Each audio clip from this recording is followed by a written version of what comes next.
All right, YouTube. It's Clear Vision Wednesday time. I am your host, Claudia Mühlenweg, natural vision teacher and the creator of the Natural Clear Vision Method. And this week, like so many weeks, I have amazing guests. And today's guest is really mind-blowing because this is something I never knew anything about and never heard of about. So my guest today, and I'm going to bring her on, I'm going to say a few more words about her. She's amazing, incredible. Dr. Betsy Greenleaf, and you are the first board certified in the US female urogynecologist, right? Yes. So I know. So some people are like, well, what is a urogynecologist? Like when I went to school, I did actually general surgery, and then I did obstetrics and gynecology. And then I came home and said, I'm going to do 2 more years of training in urogynecology. My mom was like, what is that? Is that like a fancy gynecology? Is it like European, like Euro Disney? And I'm like, no, not exactly. It has to do with urology, having to deal with the urinary system, so the bladder, and then also gynecology having to do with the female pelvic parts. So I take care of everything from the belly button down and from the thighs up. This is like, yeah, to me, this was something I wasn't even aware of until I had a little bit more bladder problems and urinary tract infections. And then I actually did see a specialist back in Germany. So before that, I wasn't even aware of this. So yeah, we can read your credentials in the show notes because you have podcasts, you have a book, you have several shows, and I mean, you're just triple board certified.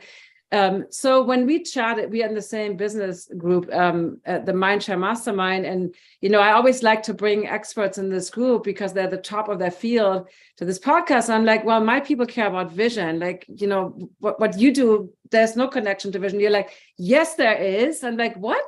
So I was completely surprised to hear that there's a connection between our bladder health, and our vision. So do you want should we just jump right in? Like, what is the top of the thing that you would say about what is the bladder connection to vision? Like, why is this something that we should care about? It's funny because it does seem like it's completely 2 different systems. And I'm always constantly amazed with the body about how everything is really interconnected. And really, we can start anywhere. Let's start with the most common thing that happens is overactive bladder. So overactive bladder is when people are going to the bathroom frequently during the day, they're getting up at night. This is something that can start as early as in our 20s, but by the time we hit our 70s, there's more people walking around with an overactive bladder at any given point in time than has the common cold. Wow. So it's very incredibly common. And unfortunately, the diaper industry or the pad industry is a big billion-dollar industry, a couple $1 billion. And so it really is, some people put up with it and think it's just a normal part of aging, but really there are a lot of different treatments. And one of the treatments that people are often given are medications called anticholinergics. And so when I did my training, there was only 2 of these medicines on the market. And now we're up to, I think there's like 8 different medicines on the market. But what people don't realize is those medications are connected to their eyesight, because many people get put on those medicines every single year and they start having problems with their eyes and don't realize that there's a connection. And the other thing is sometimes your doctor doesn't realize to ask you about eyesight symptoms when they're putting you on these kind of medications. Because one of the problems that these medications can cause as a side effect is it can cause dry mouth, but it also can cause dry eye. And so by causing a dry eye, that can lead to blurred vision. But even worse, these medicines can actually increase the pressure in the eye and can lead to people having glaucoma or worsening of glaucoma. And that's the interesting thing is anybody who has glaucoma shouldn't even be on these medicines. But because a lot of people think the bladder and the eyes are so separated, a lot of times patients don't get asked about their eye symptoms before they're like handed a prescription for their bladder, when really we need to pay attention and be like, okay, wait, what's going on? And is this going to affect my eyesight? Because there are so many medications and other conditions that can affect the eyesight. So, and the good news is, even though those are the medicines that usually are reached for first, there's so many other different treatments for overactive bladder, anywhere from acupuncture to changing your diet. And we know, well, your diet can affect your eyes. So if you're eating inflammatory foods, that's going to affect your eyes. It's also going to affect your bladder. So getting off of inflammatory foods like sugar, processed foods, gluten, dairy, those can improve both the eyes and down there. So I definitely want to hear a few more of the holistic treatments that dive a little deeper into that. But so this was, we often, the glaucoma, cataracts, macular degeneration are also, often called the age-related eye diseases, and dry eyes is also, as we get older with hormonal changes. So it's so interesting to me that these eye diseases can they be triggered, or can they made worse? Like say somebody doesn't have glaucoma, right? The intraocular pressure is fine, but now they get put on these bladder, overactive bladder medications. Could that potentially even trigger glaucoma, or just increase the pressure to the, okay. Yeah, and definitely. So unless they go to the eye doctor frequently, or their urogynecologist, which is true. I've seen urogynecologists, and I actually wasn't put on any medication because I don't need it. But I'm pretty sure that they don't start asking you about your eyes. I mean, so yeah. No, and in fact, actually in the opposite too, if you're at your eye doctor, you should be letting them know if you're on medicines for your bladder. Because sometimes you go to the doctor and you just tend to tell them the medicines that you're on that are in their category, but really this is why they need to know about all the different medicines. And, talking about, so these medicines apply to men and women. There's also medicines that relax the urethra.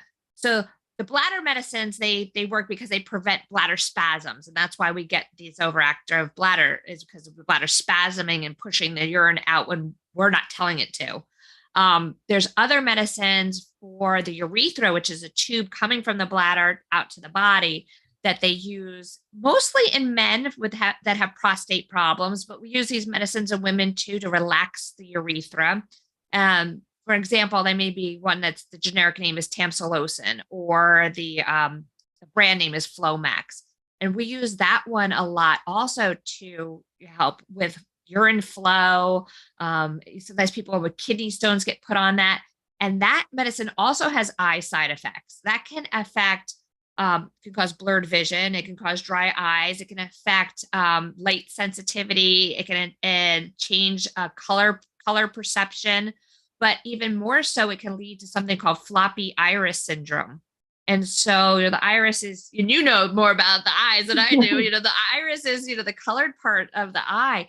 And you're like, well, why do I care if I have a floppy iris? Well, if you're walking around every day, it doesn't really matter. But if you're having eye surgery, this is where it can be a real problem, because if the iris is floppy, especially for example, cataract surgery, those doctors are trying to go in and then break up those cataracts. And if the iris is floppy, it makes the surgery much more difficult for those surgeons and can increase your risk of complications. So that's why it's really important too, that if you're having eye procedures, that you look at the medicines that you're on, and that these bladder or urethral medicines could affect how you do in surgery.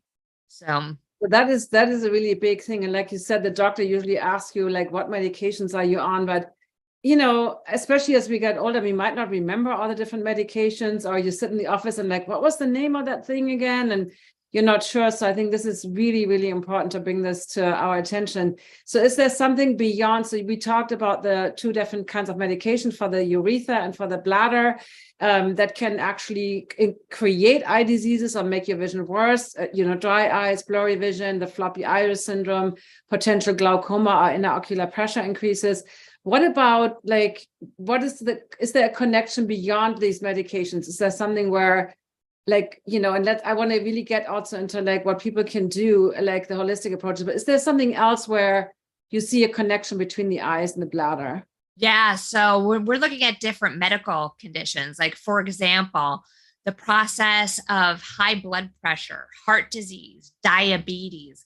Sometimes those three conditions, they can either present with early signs and symptoms either in the eye or in the bladder. And what's happening in the eye and what's happening in the bladder is the same process.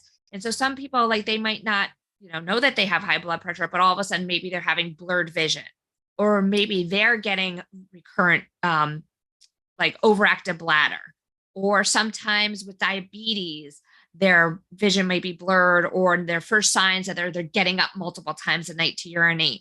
And so what's really interesting is what's happening and why the symptoms are showing up is what they're getting is called small vessel disease. It's where the blood vessels in the eye and the blood vessels in the bladder should be like, when we actually look in someone's eye, we can see the back of their eye and you see like all these little blood vessels squiggling all over the place. If I took a picture of an eye and took a picture of a bladder and put them side by side, sometimes you can't tell them apart, because in a healthy eye and a healthy bladder, you'll see these blood vessels kind of flowing all over the place. You're just like little red strings that you see there. But in those conditions with heart disease and diabetes and hypertension, they can develop what's called skip lesions, where instead of this little red line that you see of the blood vessel, you'll see a dash, and then there's a space, and then there's a dash of red, and then the space and a dash. So you can follow where the blood vessel is, but there's breaks in that vessel. And so what's happening in that disease process is they're getting like little clots or atherosclerosis, like plaques that are building up in those small vessels. And we can see that happen exactly in the eye and exactly in the bladder. And so sometimes when you go to a doctor and they look in your eye and you didn't know you had those conditions, they can be like, all right, we're seeing these changes. You need to be looked at for these heart conditions or diabetes. Same thing when we go look in the bladder, if we see those, and I'll be like, hey, do you have blood pressure? And if not, we got to check this, even if you're not presenting at blood pressure like that time in the office, it may be happening other times. You're starting to get those changes. So it's really interesting how we see that in both areas of the body. So that's fascinating, because like you said, the eyes, are not just the window to the soul, they're also the window to the health. And a lot of times I've heard stories where, eye doctors diagnosed diabetes in somebody, and then the family doctor said, no, you're okay. Your blood sugar is still under 100, your fasting blood sugar, you're going to be fine. Or I've heard stories of pre-diabetes and they said, you're fine. But this is interesting about the bladder. So with eyes, with diabetic changes in the beginning, like you said, you might not even notice really things, maybe the vision is a little bit more blurry, could be affecting the macular or peripheral vision. But so the symptoms with bladder are, that frequent urination, which is different from a UTI where you have that intense pain, right? So yeah. Tell us a little bit, like when you see those things in the bladder, those skipped, I like how you said it's kind of the dotted line instead of a continuous line, right? The blood. When you see that, do those people already have symptoms, or is that something where, because with the eyes, sometimes the doctor, like I said, diagnoses diabetes, but they haven't really been noticing any, with the early stages, so they haven't really been noticing any specific vision decline in the early stages of diabetes, right? Yeah. What about the bladder? Is there anything that when you see those blood vessels already being broken up, so to speak, does that already come with symptoms always, or not always? Sometimes we just find it and we're like in the bladder for other reasons. But the most common symptom, if they were to get symptoms, would be that overactive bladder or incontinence, leaking of urine.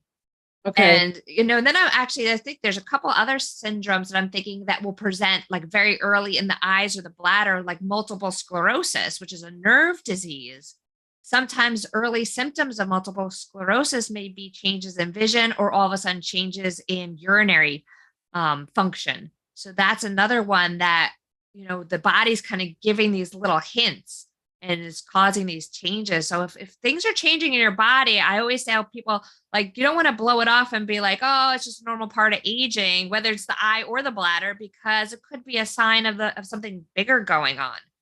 So I love that you pointed that out. But then what do you call that when you look into the bladder? I forgot what the procedure is called. That's a cystoscopy. Cystoscopy. I had this done once, and I think I was in my early 40s. And I can't even remember I think it was a little bit of incontinence after having 2 kids and stuff. And they did that. It wasn't the most pleasant thing. And this is probably something that insurance, you don't do that as regular as an eye exam, right? The eye exam, looking, you get some atropine drops, and now they have even systems where you don't need to dilate the pupil, with drugs, and they can actually look into your retina. So that's probably a way easier way of diagnosing than, before you do the whole bladder exam, right? That's a bigger production, so to speak. Much better. And then what? There's another fascinating syndrome called Reiter's syndrome. It's REITERS. It's this one always amazes me. It's a syndrome where people develop conjunctivitis. So they get the redness of the whites of their eyes and that itching and that horrible. I've had conjunctivitis. It stinks. I mean, you can get conjunctivitis and not be Reiter syndrome, but Reiter syndrome shows up as conjunctivitis, arthritis, and urethritis. So you actually get an inflammation of the urethra, you get an inflammation of the joints, and you get inflammation of the eyes, and it happens all at once. And sometimes people don't connect it. They might get, because of the conjunctivitis, they may go to their doctor and they get eye drops, but the eye drops that they're putting in their eyes are not going to take care of the Reiter syndrome. It might just help it for that week that they're on eye drops. But what's causing Reiter syndrome is a larger infection in the body. Typically, it's coming from Salmonella or Shigella, which are bacteria that we ingest. So this is coming from contaminated foods. So sometimes it can happen after a food poisoning. It can also happen with sexually transmitted diseases. So things like chlamydia and gonorrhea can show up as this Reiter syndrome, where it sometimes will present with that conjunctivitis first. So that's actually, I've seen it a couple times in my practice over the years. Not very common, but it can happen because you don't really connect when people are having those symptoms. You're not connecting them as oh wait, this is all the same syndrome. No, that is so true. And I love your holistic approach to this. So really, because we tend to go, especially with eyes and bladder, we go to all these specialists, and then most of them, like you said, don't really connect the dots. So they don't really ask about all your other symptoms, because they also have, so many few minutes per patient. So that's really that kind of mass, just go in and out, in and out. So that syndrome, I've never heard of that. I'm learning so much from you. This is really fascinating. So I hope I'm going to look at YouTube if there's questions in a moment. But so that syndrome that you talked about, the urethra problems, how would that, how would you notice that? Because what I've had a lot, to be all fair and, vulnerable, the incontinence after the children, and then also UTIs. I had one kidney infection in my whole life, but I had a lot of urinary tract infections. So can you tell us a little bit more about that? Is there a connection, or is there let's talk a little bit about holistic approaches, because I tried this once and I didn't know you back then, and I tried all these herbs and cranberry juice and other stuff, and it didn't work. And eventually, after 3 months of trying to solve it holistically, I gave up and took antibiotics, which obviously is really bad for the gut microbiome. And, so tell us a little bit about holistic approaches, and maybe there's different ones for bladder issues, urethra and UTIs, or, and you talked a little bit about diet earlier on, but are there a few other things that you would recommend to do? Yeah. So, I mean, number one, with especially recurrent bladder or urinary tract infections, we'll say urinary tract, sometimes you can't feel there's the difference between if it's the bladder or the urethra. So because either one of those places can get infected, and they will present with burning, urgency, frequency, sometimes incontinence, sometimes fever, sometimes you don't have any symptoms, you just feel like crap. So most of the time, 3 to 5 days of an antibiotic will wipe it out. But yeah, I always like to go the holistic approach. A lot of times when that's happening recurrently, it's usually coming from the gut, because it's pretty much all health pretty much comes from the gut. So our gut becomes inflamed. We can develop something called leaky gut if we're eating inflammatory foods, if we have food sensitivities and we're eating foods that we didn't know we were sensitive to.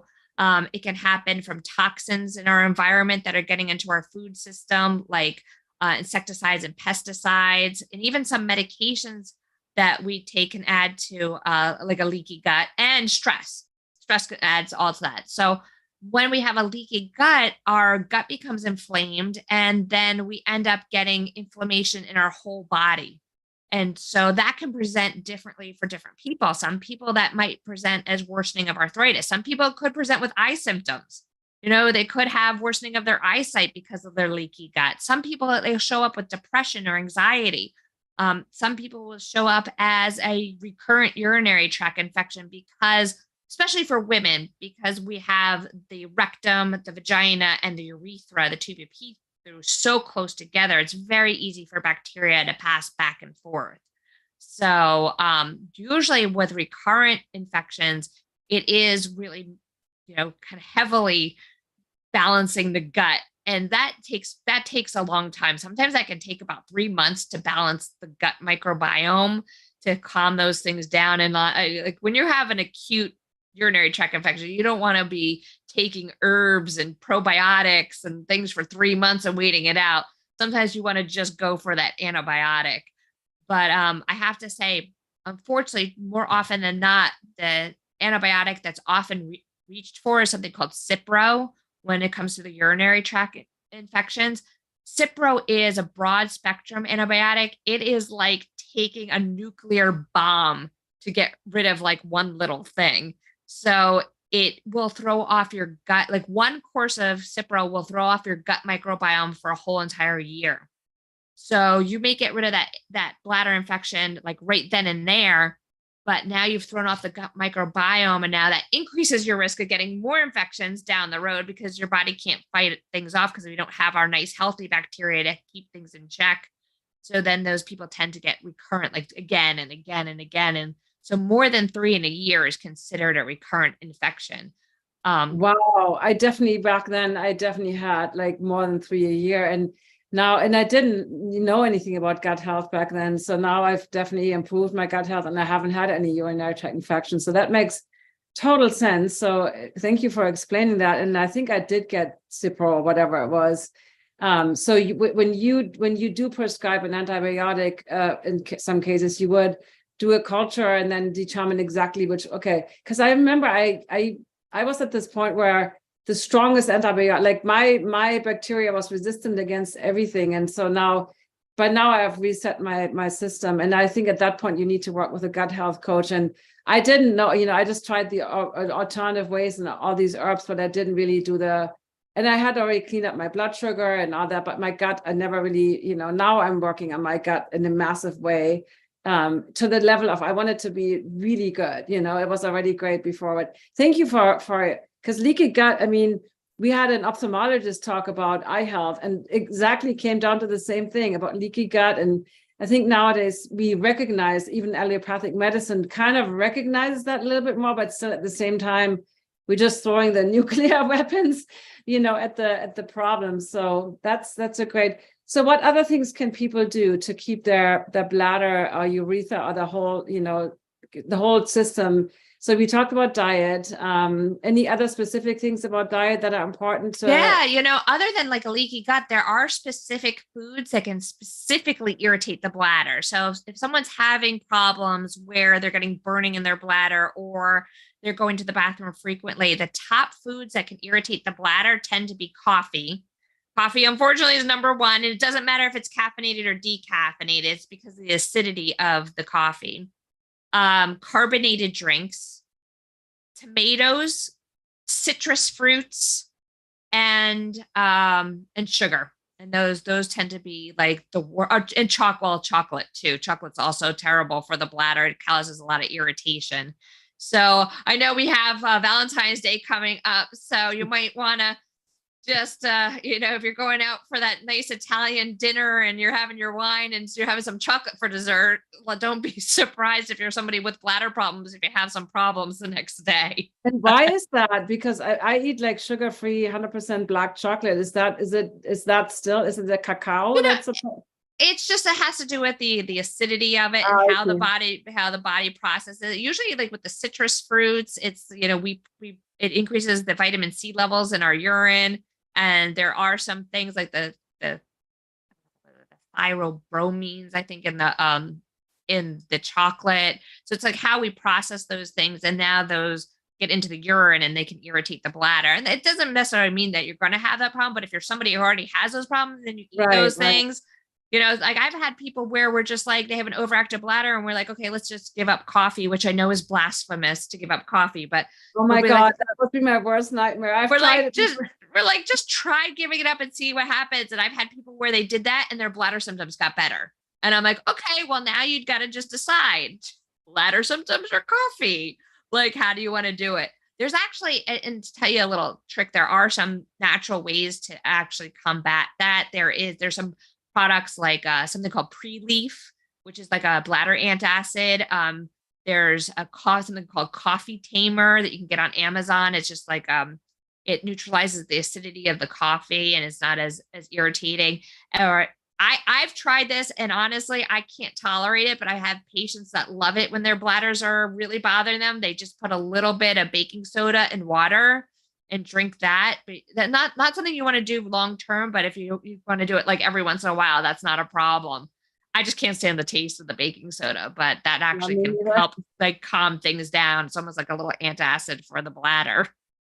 And before we continue, we do want to make very clear that this is not medical advice. You are educating us here, even though you are a doctor, but this is educational purposes only. So if you have any of these symptoms, make sure you do see your doctor. And we will talk a little bit about how people can connect with you if they're interested in learning more. There is a few questions on YouTube. Before we continue, actually, before we look at the questions, like for instance, you know, I do, I use these little balls called from Tune Up Fitness, and I do some pelvic floor. You know, I teach that in my own relax classes that are part of my programs where we do some pelvic floor massage and strengthening and some Kegels and some opposite of Kegels of relaxing the muscles because they can, just like the eye muscles, be too tense instead of be too flaccid. So like be overly tight. But is there anything else other than you talked about no dairy, no gluten, no sugar? You talked about coffee and chocolate, all those things. Anything else that people can do to improve their bladder health naturally? You know, well, I was going to say this is not necessarily naturally, but that's something we definitely didn't talk about. But I know you've had other people on talking about hormones.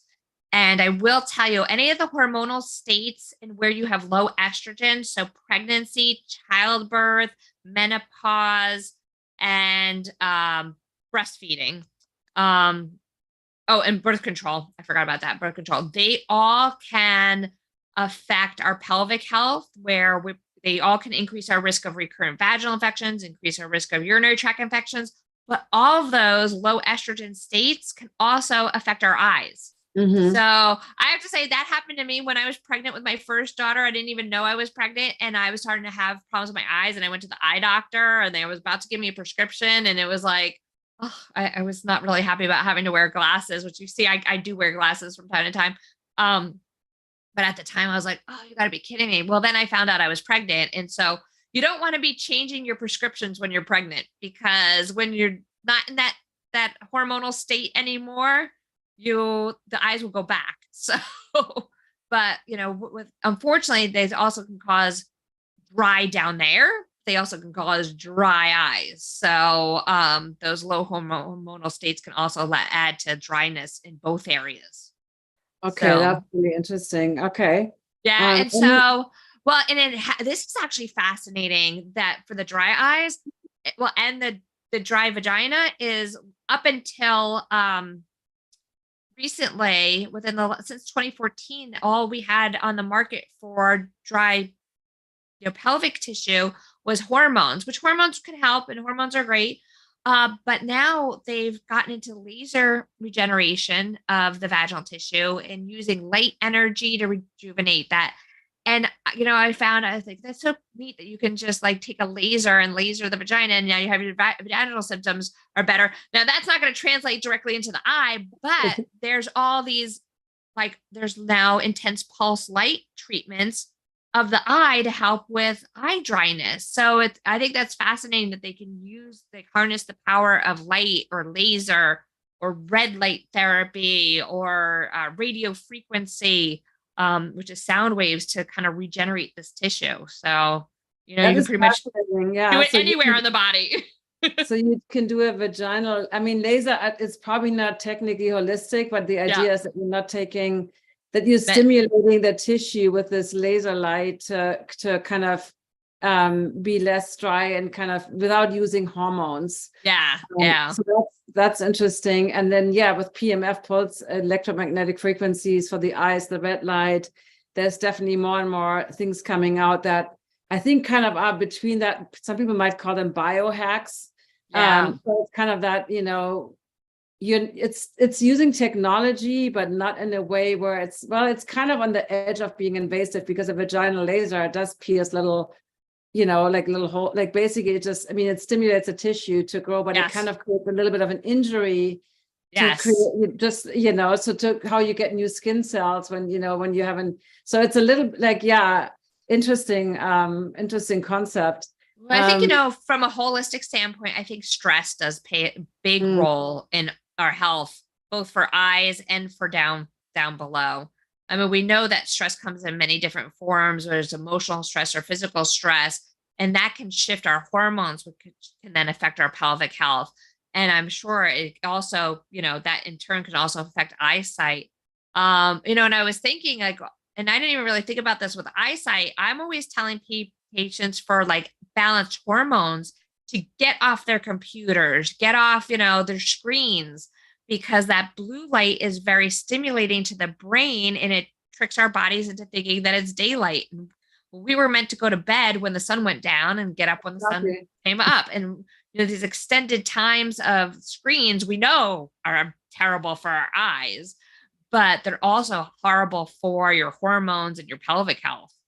So it's funny because I did talk, we both actually in 21 we were both speakers at the Future of Health competition at the Mindshare Leadership Summit. So I gave a talk, the biggest blind spot in holistic health, and I forgot, what was your title called? What was yours? Oh my God. It's called What's Eating Your Vagina? And it was all about the foods that we eat and our microbiome and how that affects our vaginal hormonal health. You won that competition. You had a vagina cape on, and I think both of our talks were really, and the reason I'm bringing this up is because I did talk about how stress is the root cause, and like you said, stress can have all these different mental, physical, emotional levels. So it's a big word like trauma. However, it definitely affects vision, and a lot of times when we look at how vision declined, there was an intense stress area or adverse childhood events or trauma, whatever, you specifically that happened that kind of correlated to that decline in vision. And so it's interesting that that's also affecting the bladder. I mean, the more we learn, we realize basically the root cause is leaky gut. Stress is like, the root cause of pretty much all kinds of diseases that don't happen due to an accident or some kind of physical trauma where you can have a cataract by getting hit in the eye, that's different than the emotional trauma or so we have a bunch of questions. I'm just really curious before I look at those. I know, do you do any kind of like Kegel or kind of any kind of physical, like, because I remember I bought this kind of device where you had to squeeze and you had to I bought that when I first had a little bit of incontinence, and then I gave up because it was just, I didn't like it. But what do you recommend? We start to lose about 8% of our muscle mass for every decade of life.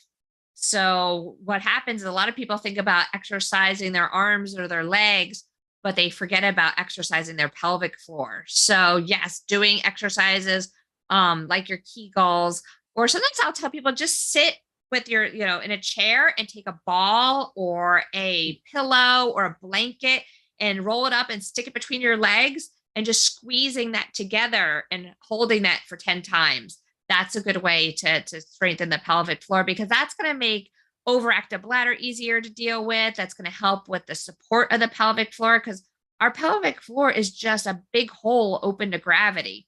And I don't know about you all, but as years go on, you can't fight gravity. Things that used to be up here are now down here. Well, that's going to happen with the pelvic floor too. So it's always fun to talk to you, Betsy. It's like you're always having a good time. You're also always the queen of costumes, and But yeah, like I said, I use these balls, and it's really important because the pelvic floor, I mean, is connected. It's one of our diaphragms connected to the diaphragm, and I work with breath and all those things. So yes, I think this is really important to look at all these aspects. But I do want to get to some questions because there's a lot on YouTube.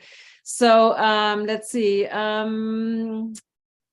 There's a questions also that are about other things. Let's see, where is that? Okay. Can blood pressure medications affect overactive bladder? I think you talked about that, right? When they take, what was the connection again? When they do take blood pressure medications, how can that affect the bladder? Yeah, sometimes some of the blood pressure medications, some of them can actually cause urethral spasms, which can lead to like a sense of urgency, frequency, or not the inability to empty the bladder. Some of them can cause the dry mouth and constipation, which can then also affect the bladder. Constipation can definitely affect the bladder functioning. So, unfortunately, so much of what we do in traditional medicine has effects on other areas of our body. And what I hate is when I see people taking one medicine for one thing, and then they get symptoms, and then they get put on another medicine to deal with those symptoms, and then they get more symptoms, and then on another medicine. So, if you're having issues like that, I always tell people, go back to their doctors and let them know that, like, hey, I'm having these issues. Like, is there another option? Is there something else I can do? I will tell you, acupuncture is also great for acupuncture, meditation, balancing out the diet and decreasing inflammation in the body, all great for blood pressure. This is why sometimes you see people who've lost weight, they no longer have blood pressure issues. It's usually because in their process of losing weight, they're hopefully losing weight in a good way that also is eating healthy foods are not as inflammatory. Right. Because a lot of times they cut out those inflammatory foods.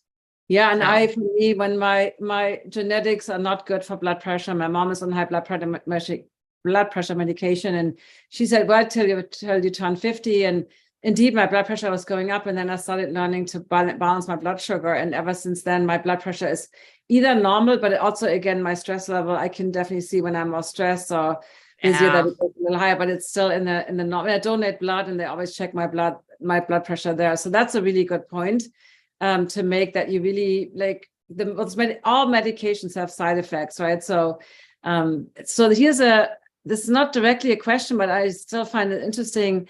I have urgency and also some leaking while rolling over in bed to get out to go to the bathroom during the night. I get up a few times a night, and that same person said, I'm taking vitamin C with my iron supplements to help with absorption. So any specific things you want to say to that? There's a couple things going on with a case like that. The vitamin C could be irritating the bladder, which could be causing some of the overactive of the bladder. Sometimes if you take an ester C, which is a buffered C, it's less, like ester Cs don't have as the same effect on the body as like a regular vitamin C, because they're not as acidic. So sometimes doing that is a better way to do it.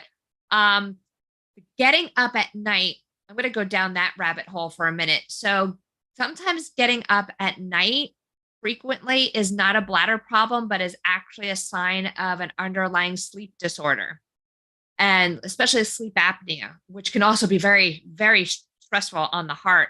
And so some people are like, well, wait, no, they swear. And because I can't tell you how many times I've told this to somebody. I'm like, if you're getting up at night, you need to see a sleep doctor. And they're like, no, it's my bladder. I'm waking up because my bladder's waking me up.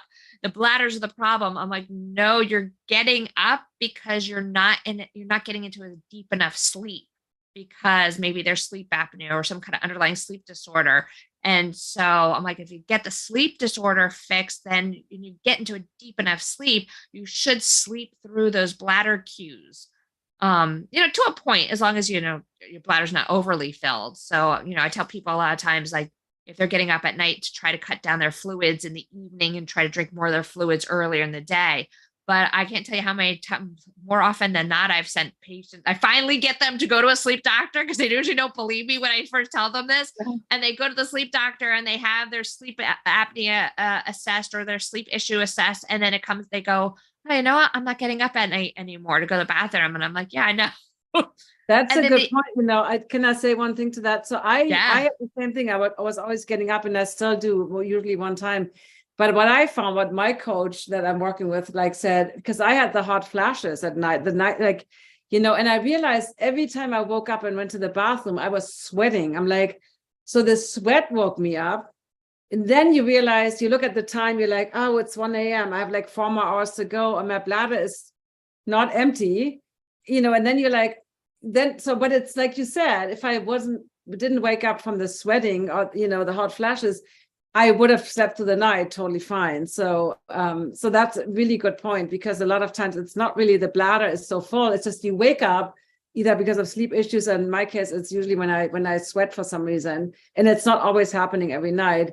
But and then you're like, you know, if it's like half an hour before you get up, I'm like, I'm that's the worst part. But if it's like, you know, you're like, it's like, you know, 3-4 more hours to go, and you're like, okay, no, now I want to go to the bathroom. So, but anyway, that sleep thing is also a good point. And getting up one time a night is annoying as it is considered normal. It's when it's more than one time a night that it becomes a problem. Right. It also can be the first sign of heart disease.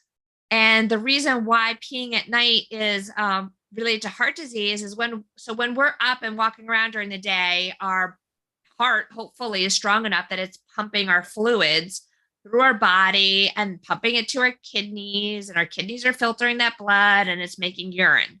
Well, if the heart is having a problem, is not pumping efficiently, it's not going to pump as well during the day. It's one of the signs that sometimes can happen is you might notice like swelling in the legs or the feet. It might be a later sign when that's happening. But when you're laying down at night, your body's on an even horizontal, you know, playing field. And so it's easier for your heart to pump that fluid through your system.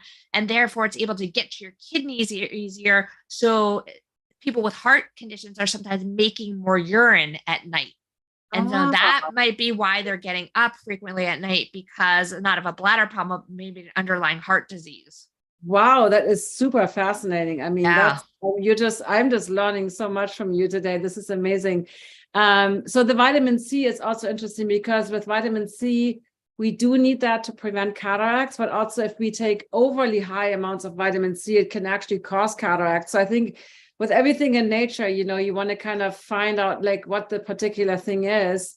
Let's see, there's a question, would be taking liposomal vitamin C be less irritating to take? So you talked about ester. Ester C it's not a TH like the name Esther, it's like just ESTER, right? Yeah. So what about liposomal? I think that's just an easier absorption, but I think it's easier absorption. You know what? I haven't specifically noticed. I mean, technically that, no, that could still potentially have the same problem, because the idea is that the kidneys filter the vitamin C. You can actually you can check your urine for levels of vitamin C. And so, how do you do that? How do you do that? We in the doctor's office have strips, but I don't even know if they sell them over the counter, but there's, you know, the urine strips, you can actually test. It is possible to check for vitamin C levels, because it is processed into the urine. And so we do excrete vitamin C in the urine. So, and it can be irritating to the bladder. So, yeah. So Rose is asking about the SSC dosage, but you obviously can't give dosages because this is all based on what the athletes need to do some testing. Yeah, I just give an example of vitamin D. Mine was really low, like 35, and I started taking 20,000 IUs every day. It got up to 70s, and then I dropped to 10,000, and it was finally 100. And my coach said, stop vitamin D. So I didn't do it for the last 2 months, and now it was back to 35. I'm like, okay, I clearly need to do like, you know, probably 10,000 or something a day. But I tested this several times. So I tried different things. And so we can't ever say, this is why I'm not a fan, and I'm sure you're not a fan either, Betsy, of like saying, take this much or that much, because we really need to test and explore and make sure that, you know, it's everything and over, what do they say? Everything in moderation. Like you need to find the right balance for you based on your symptoms. So we have to come to a close, but how can people find you? I know you closed your physical practice just recently, so to help more people online, which is amazing. But how can people connect with you if they want to learn more from you, or, you know, work with you or whatever, like how can they find you? The biggest thing is to follow me on social media. That's the easiest way because that's where we're making all the announcements. So I'm Dr. Betsy Greenleaf in many different ways. So if you just look up at Dr. Betsy Greenleaf, you'll find me. But on Instagram, Facebook, TikTok. TikTok. If you're on TikTok, I'm there. I try to go on Twitter and even LinkedIn. Those are the best places to find me. I also have a website called the Pelvic Floor Store where we sell pelvic health products. But I'm in the process of re-putting up my website was drbetsygreenleaf.com, but we're redoing it, so I don't know how soon that'll be up. And then I'm putting together courses for people to learn how to naturally take care of their pelvic health conditions, at home and without a doctor. And that'll be femversity.com, but that one's not ready yet either. But so you're basically in the process of, I need to bring you back on when all that is ready. And I think you have 2 podcasts. You have can you tell us a little bit about your podcast and your show? Yeah. So, I have a show called Body, Mind, Spirit, where we kind of connect everything, the 3 areas of health. That's through a nonprofit organization called WYTV7. You can actually find them by WYTV7.org. It premieres on Wednesday nights at 8 p.m. Eastern, and then the replays are the next day. And then I also have a podcast called Some of Your Parts, which is a women's wellness podcast. So yeah, I'm always working on something. There's something. I know you are. We did your human design, and you're a manifesting generator. And just like me, so many ideas and so much energy and so many things. And sometimes for us, it's about, speaking, since I'm a visual coach, mentally and visually focusing on one thing at a time, because we like to have fun. And so this was super, super helpful. So the best way is to follow you, connect with you so that people know what you're up to. And I know you're also doing which I didn't put in the show notes, but you're also doing a summit or a replay of your summit. So I didn't put that into the show notes. Actually, a whole new summit. It's actually a whole new summit. We did a summit last summer called the Happy Vagina Rally. This year it'll be the same thing, but the website for this year's summit is happy V, the letter V, rally.com. And so we're doing it a whole new one with all new speakers, and that'll be live May 18th through the 21st. So, and that's free to watch live. So yeah, I have it's going to to be put fun. that into the show notes. I'm trying to put something in the show notes here in the comment on YouTube, but it's too long. It doesn't let me put all the your things in there. So I have to split it into 2 different comments. I didn't realize technology. I thought, oh no, it's still too long. Okay, they don't let me, but it's all in the show notes. So just the summit is not in there. So what was the URL again? It's happyvrally.com. happyvrally.com. Okay. Well, for those of you interested watching this, definitely. And it's not just about down there. We just called it that to get people's attention and kind of for shock value. We do talk about a lot of down there topics, but it's also a lot of women's wellness topics too. So that's we got really a lot. Cool. Yeah, I mean, this is, that's why I say you okay, it doesn't let me, maybe I misspelled it. I probably misspelled it. You can always give me the link and I can put it in there. I can put it in the chat. I found it. I had misspelled it, so I found it. Well, this was awesome. And so we have a little bit of extra time in the Clear Vision Club, just a few more minutes here of, 10 more minutes. So bye, YouTube. It was great to see you all. And we will be back next week. I don't know exactly what we're going to be doing next week yet, but stay tuned. This is happening every Wednesday on my YouTube channel. So follow Betsy on all her channels or whatever channel you're on. Subscribe to, do you have a YouTube channel? I do. I don't even know what that's called, but I'd have one out there too. I think I can change the name from, if you look up Dr. Betsy Greenleaf, you'll find it. So okay. Yeah, I'm on YouTube too. So, but yeah, subscribe to her YouTube and to mine if you find this helpful. And I see you all next week. So bye, YouTube.